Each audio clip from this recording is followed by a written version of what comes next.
Let's start off with a disclaimer because things might change in the future, but as it stands now and have been for the past few years, I gotta mention this. Avoid Lighthouse Property Services unless you desperately need a house and you are running low on options. But for students, it is one of the worst options you can go with for students' housing, and there are many horror stories. Just check the student room, you'll hear some horrific stories. Again, this might change in the future, but as it stands now, be very hesitant when it comes to dealing with Lighthouse Property Services. So halfway through your first year, you may have made plenty of friends from your accommodation or through the courses you are enrolled at. It is getting to around Christmas in your first year, and now accommodation services around Lincoln have started to advertise their house for next year. This is the time to start looking for a house, and you better jump right on it if you want the best quality house, because oh boy, they go so quick.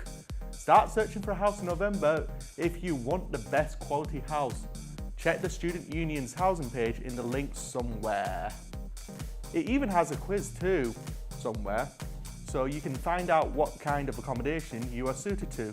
The Lincoln Student Pad is another website approved by the university and have all accommodation accredited and approved. However, it has Lighthouse and warning still applies. Right there you can find all the trusted accommodations except the obvious, and you can make contact with lead landlords. Lastly, there is the Student Housing Fair where all of the accommodation providers come to Lincoln. During the winter time where advertising is at high, you can find an accommodation suited for you, but if you don't do it in time, it's not too bad. Personally, myself, I didn't get an accommodation for the third year until sometime in April of the second year, and it is with a landlord who was a student at the university.